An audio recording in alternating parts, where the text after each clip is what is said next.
State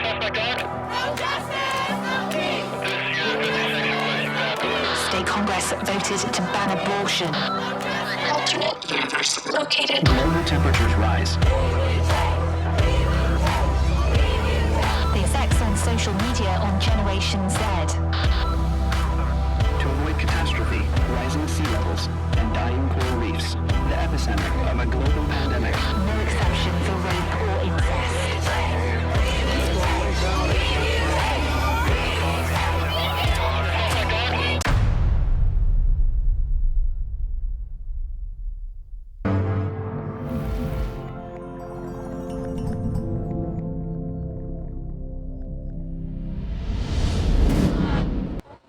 Welcome, everybody, to the latest in our series of Nature Positive Dialogues, live from here at COP30 in Belém, broadcast with We Don't Have Time in partnership with the Nature Positive Initiative.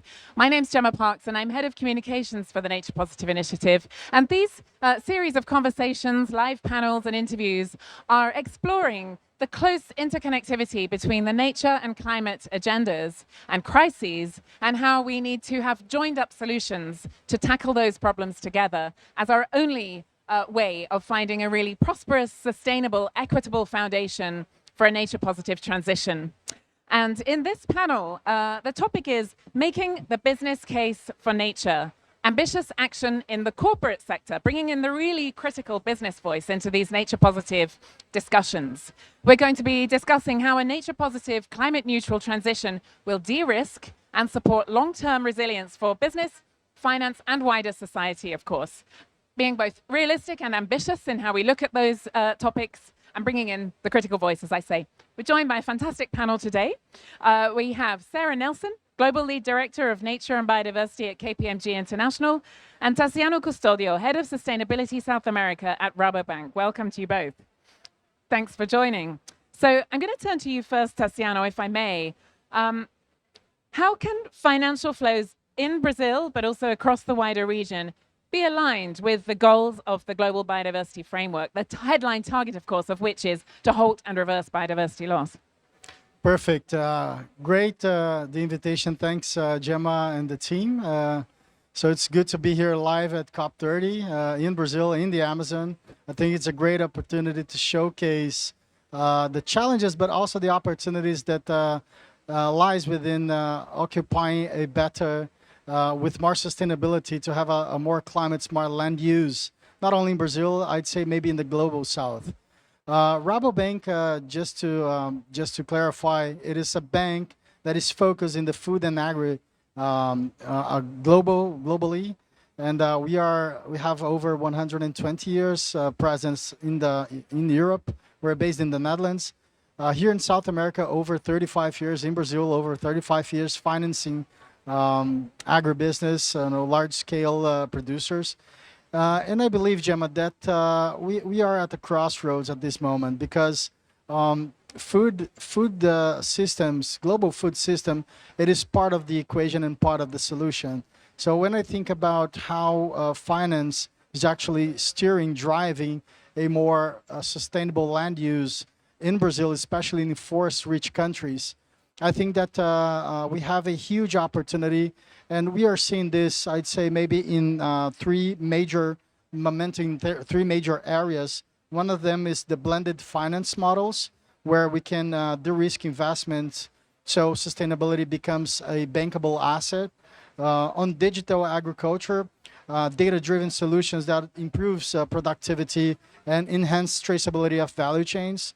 And also the carbon biodiversity-linked finance. And maybe to your point, I think this is a great opportunity for monetizing ecosystem outcomes. Just to give maybe a deeper picture on Brazil, Brazil holds over 100 million hectares of low productive and degraded pasture land. So our main mission at Rabobank, it is supporting this transition towards decoupling production expansion from land expansion. So the natural capital needs to become a bankable asset where people, landowners, see value on standing forest. And maybe this is one of the key topics I would like to see addressed here at COP30. Yeah. And how would you say that the key role of finance can be really centralized within national biodiversity strategies and action plans, or MBSAPs as they're known? Perfect, Gemma. At Rabo, we are looking at biodiversity into three main criteria. That is water scarcity, pollution, and land use. Of course, the three of them are super important, especially looking at primary producers, people that are producing food across the world. And what we are seeing as the great opportunities there, it is steering our portfolio towards a land conversion-free portfolio. And to do that, we must be very competitive. We must bring in financial solutions that are competitive enough to support the option of our clients, to support the option for landowners to not exercise their rights on land conversion.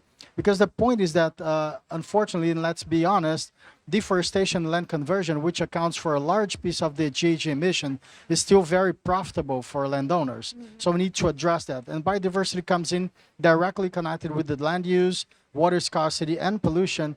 And we truly believe that this needs to be done through competitive and innovative financial solutions to be an option for our clients to get this credit and invest in regen ag, smart climate, land use, and more technology. Yeah, no, absolutely. Thanks for that, Taciano.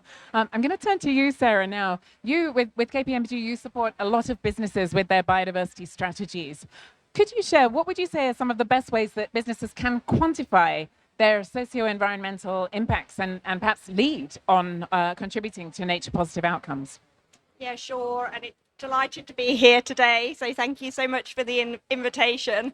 And as you say, it's just absolutely brilliant to be here in the heart of the Amazon talking about nature and its key role in climate change mitigation and adaptation here at this climate COP. So I'm delighted to be here. So we indeed work with many companies on integrating nature and biodiversity right into their business models. And I think some of the key ways that we have found to do that is actually, and to make it measurable as well, is actually to work with them with really clear, standardized frameworks such as the Task Force for Nature-Related Financial Disclosures, the TNFD, which provides a really simple four-step process for businesses to be able to measure their impacts, their dependencies, their risks and opportunities on nature.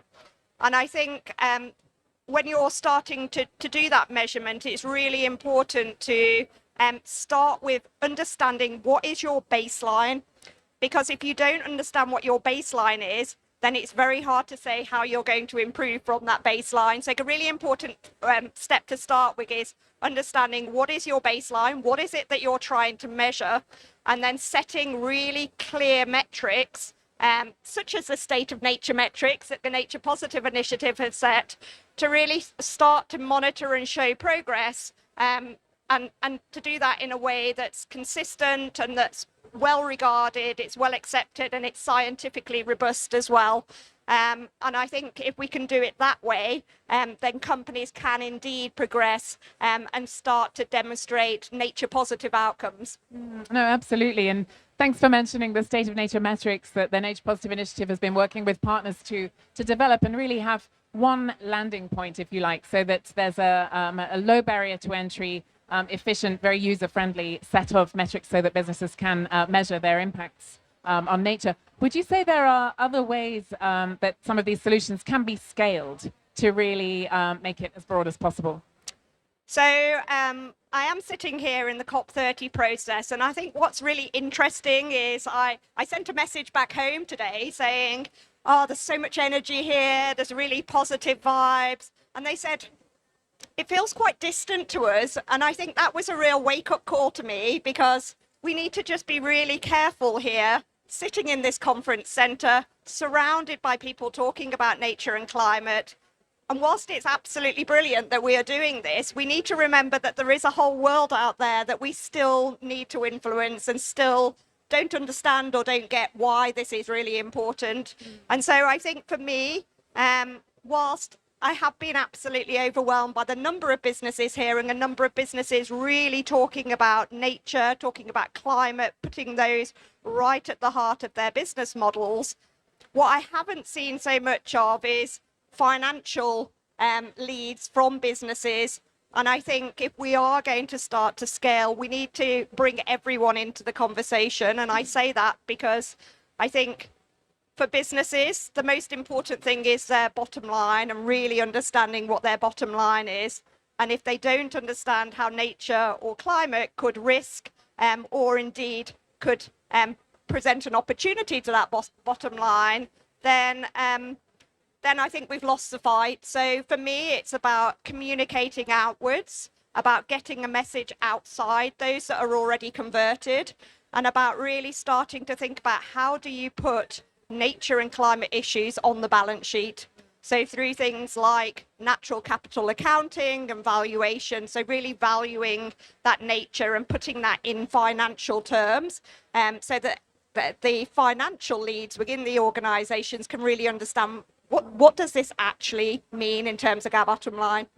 No, absolutely. And another really important process that we announced last week is with partners at the beginning of the development of a nature measurement protocol, which is super exciting. Sort of a parallel to the GHG protocol eventually, and really critical process that's going to be moving forward now. And we look forward to working with all partners in developing that. Perhaps just building on what you shared, Sarah, what would be I'll come to you first, Taciano, some key areas where businesses, financial institutions, banks can really mainstream and centralize nature within their core business strategies? Excellent. I'll build up on what was said about valuing and putting nature on the balance sheet. And when I joined the bank, I come from a food industry background. So I joined Rabobank 4 years ago, and I'm a biologist as a background. So I'm not deeply into the economics and the mathematics of banking. But one of the key issues that I found when I joined the financial institution is that the natural capital is actually not valued when we look at collateral land. So for a landowner to access a credit line, it is imperative to give a land as collateral so he can access the credit line, the funding. And what it is done for calculating this, the credit risk of the landowners, and not only at Rabobank, anywhere else in the world, in any other bank. So this is a systemic change that needs to be done. It is that the valuation of the funding of the capital that this landowner wants to access is only done on productive land. So if I have, for example, a farm of 1,000 hectares and I'm protecting 50% of it, what is accounted to access this money is actually only 500 hectares. The other 500, which is native vegetation, carbon, biodiversity, it is not taken into account when calculating the credit analysis of this landowner. So I think we need to switch, this dilemma on a global way to value nature, and that is, putting on the balance sheet. It is embedding how biodiversity, water, climate actually brings, especially in the food and agribusiness, resilience. So, for example, Rabobank, we are very much dependent on nature, and we recognize that having a more climate resilience, nature resilient portfolio of investment, it is also imperative for us that we want to look in the long-term shot with our clients. Yeah, no, that's very, very sound. What would you add to that, Sarah?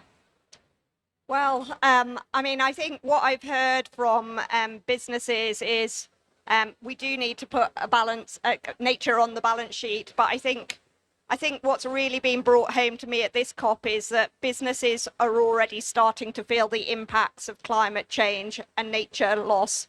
And so the more that we do have extreme weather events and the more that ecosystem degradation occurs, the more that supply chains are actually disrupted for businesses.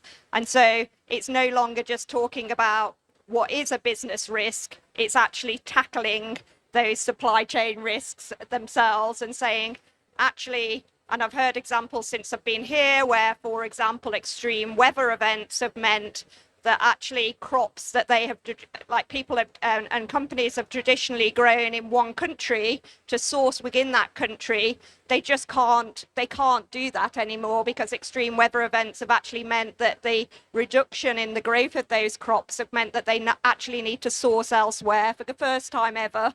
And for me, that's actually quite scary, but it does make it very, very real. And I think those sort of real impacts is what we're really starting to see now. Yeah, no, definitely. And as you've both noted, we're here at COP30 in Brazil on the gateway to the Amazon. And we've heard, I think, most afternoons during COP30, tremendous tropical rainstorms that are amazing and awesome and humbling, and really have made me realize how tiny we are amidst nature. And another aspect that we've felt here very much in the Brazilian context is this very inspiring concept of mutirão, that's mentioned quite a lot around COP30. And if I've understood correctly, it's a Brazilian indigenous concept that talks of finding collective solutions to what are common problems. And there's no more common global problem than climate change and nature loss, as we've said.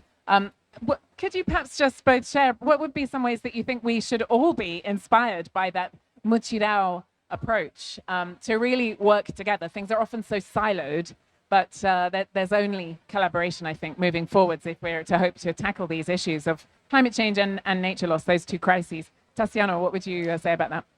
Gemma, I will bring the Brazilian perspective on mutirão, which is a collective action. Well said. I think I'll bring two concrete results I like to see from mutirão all working together.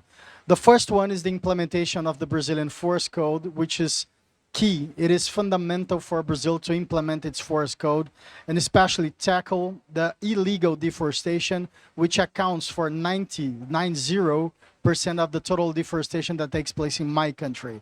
So I think this is imperative for us to validate the land registry, which only it is the end of 2024 was only 4% validated. So it's still 96% of being validated. So I think this is the basics for us to, to attract competitive international capital to support this transition in Brazil.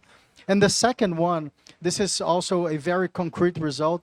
I do see a great, I talked on the first question on the blended finance structures where we share risk. So this is the mutirão risk sharing. So we are all together sharing the risk of a structure that will support landowners, primary producers, companies, to transition to a low carbon economy, to protect nature and biodiversity.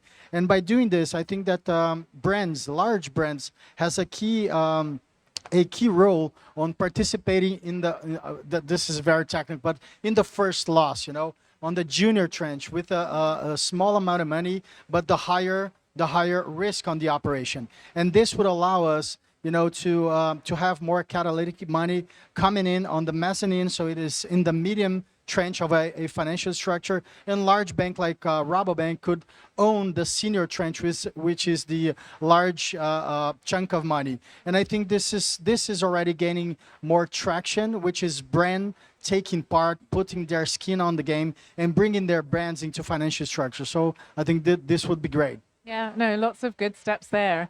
Sarah, how would you say the mutirão concept of collective action to common problems, how can businesses be inspired by that?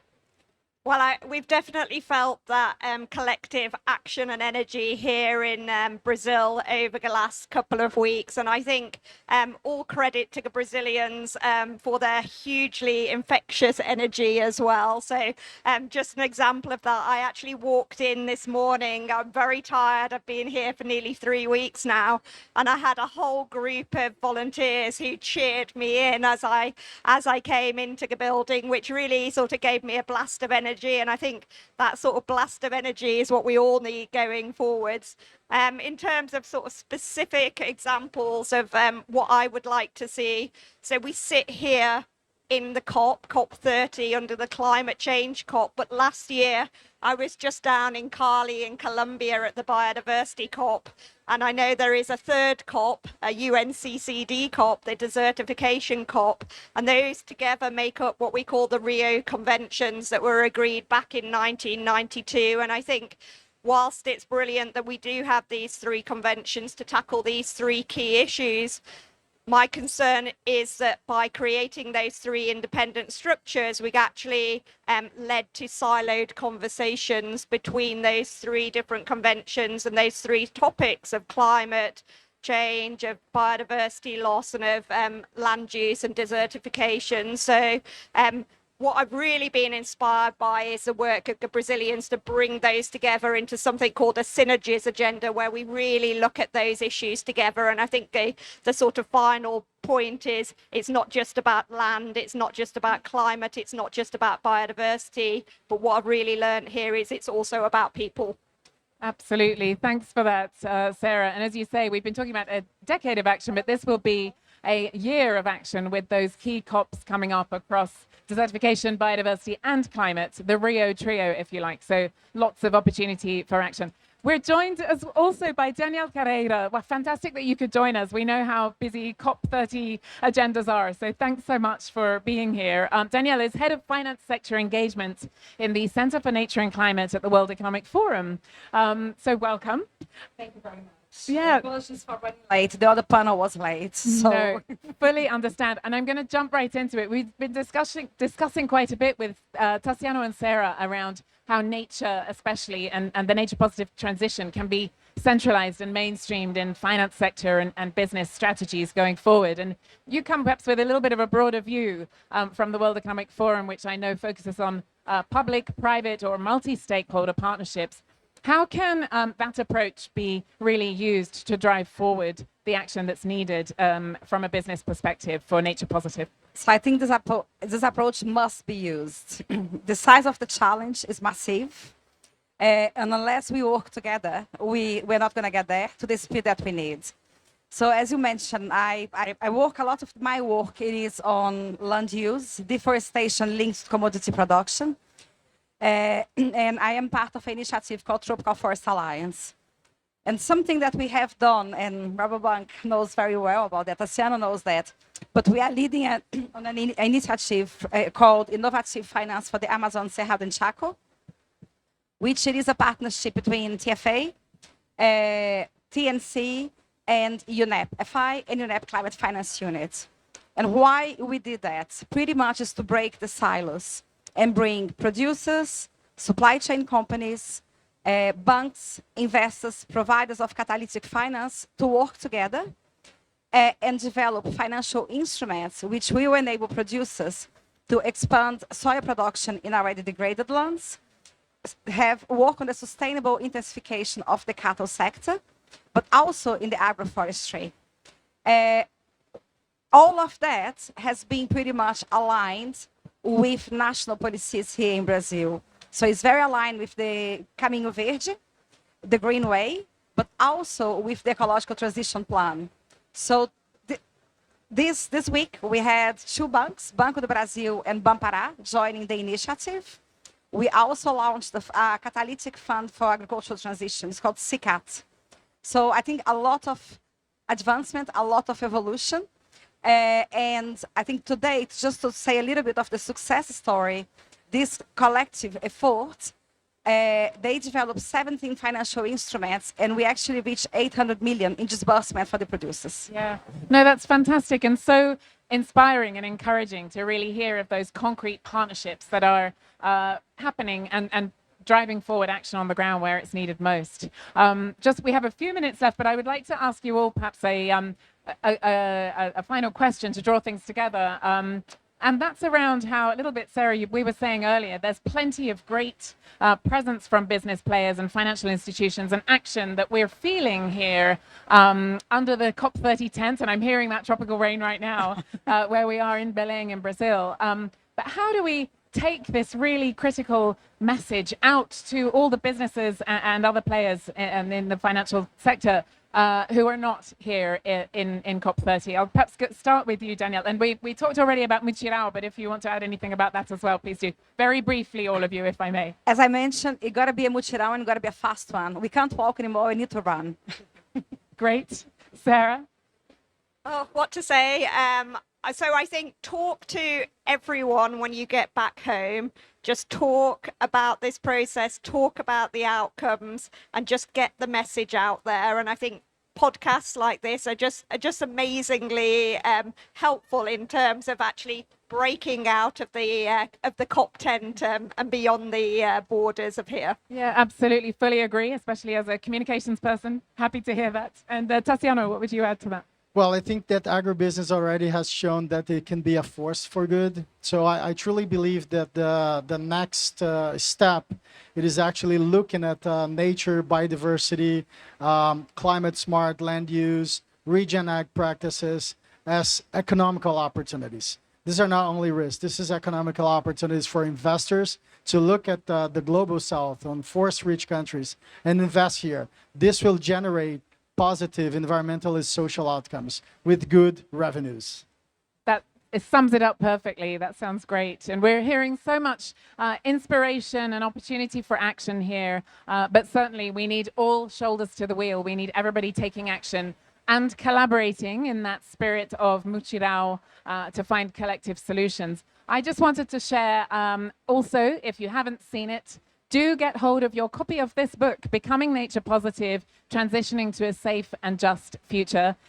It's really worth a read. It's co-written by a bunch of fantastic thought leaders and experts across different sectors, looking at the foundations of Nature Positive, but also looking at it from a finance angle. There's a brilliant chapter written by Dorothy Mazeke, the Executive Director of the African and Natural Capital Alliance, for example, and also the business role in driving a nature positive economy, written by Eva Zabe, CEO of Business for Nature. And within that, there are also many contributions from experts across geographies and across sectors, including a really good contribution by Akanksha Khatri, who's head of strategy in the Center for Nature and Climate, working with you, Danielle. So really worth a read. You can buy it online, but it's also available for free for you to read digitally. So please go to naturepositive.org/book. And there you will find all the information, including that link to download the open access version. And in creating this book, we really wanted to take these critical messages to as wide an audience as possible, which is also behind this Nature Positive Dialogue series. We've had the absolute pleasure and privilege of running from here in Belém at COP30, working with the fantastic team at We Don't Have Time. We look forward to continuing those conversations. If you missed some of the sessions, don't worry. You can go onto our website or the We Don't Have Time website and scroll back, find the sessions. We've also been recording some really great interviews, including, by the way, one with Marcelo Bejar, who's the Special Envoy on Bioeconomy to the COP30 presidency. We didn't even touch on bioeconomy, so much to discuss, but watch out for that really insightful interview as well. And following on from the book, the last thing I wanted to share is that we created a film. Super exciting. The trailer has been released and we will be doing the full premiere early 2026. So watch out for that on screens near you very soon. But for now, let's just lead out with watching the trailer. Thanks for joining. Let's have a listen. Nature. It gives us everything we need to thrive. And it is our greatest ally in the fight against climate change. Becoming nature positive is our pathway to a safe and prosperous future. The only way we can build a people-positive future is to secure a nature-positive one. Yet we are destroying nature faster than at any other time in our history. And the effects on humanity are profound. Humanity has become a weapon of mass extinction. And ultimately, we are committing suicide by proxy. Our assault on nature threatens the foundations of our future. We cannot continue to grow, consume, and not expect any consequences. All the science we have today shows that we are in danger, but we have not yet lost it. The window is still open to turn back. We are facing the greatest choice in the history of our species. Continue with business as usual and put the future of humanity at risk. Or transition our societies, our economies, and our future to a nature positive path. We have created these systems, and that means that we can change them. Nature positive is not a vision, it's something that we have to do. We are the ones who hold the pen and can write the next chapter in the history of humanity. Can we build a better future where both nature and humanity thrive? This is the promise of a nature positive world.